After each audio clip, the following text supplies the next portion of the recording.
ભાવનગર શહેરમાં ચોમાસાને કારણે શાકભાજીના ભાવમાં ઉછાળો જોવા મળી રહ્યો છે। ટમેટા ₹100 કિલો પહોંચી જતા વ્યાપારીઓ પણ મુશ્કેલી અનુભવી રહ્યા છે। ભાવનગર શહેરમાં ટમેટાના ભાવ ઊંચકાઈ જતા ખરીદી કરનાર અને વ્યાપારીઓ કકળાટ કરી રહ્યા છે। જો કે છૂટક ટમેટા વહેંચતા લોકોનું કહેવું છે કે ઉપરથી જ ઉત્પાદન ઓછું હોવાને કારણે માલ ઓછો આવી રહ્યો છે, જેથી ભાવ ઉચકાયો છે। પરંતુ લોકો ટમેટા ખરીદવાથી દૂર રહેતા હોય તેવું લાગી રહ્યું છે। આમ ટમેટા અને શાકભાજીના ભાવ ઊંચકાતા ગૃહિણીઓનું બજેટ બગડી ગયું છે।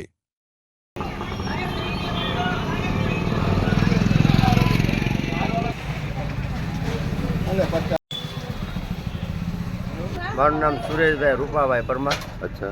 ટમેટા ₹100 આયા, ₹100 કિલો કહીએ તો ગ્રાહક ભાગી જાય, ઉપર કઈ સસ્તા કરતા નથી ખેડૂત।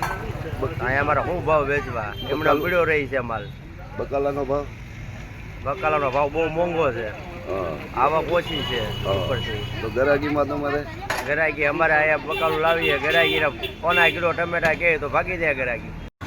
અફાણ સુલતાન। અચ્છા, ત્યારે મોંઘું? બકાલામાં અત્યારે ટમેટાથી લઈને બધું બકાલું, ટમેટા ₹100 લઈને ₹150 કિલો છે, અને બાકી બધું બકાલું 60 કે 80 રૂપિયાની રેન્જમાં ચાલે છે। તો કેવા મારું પડે છે તમને?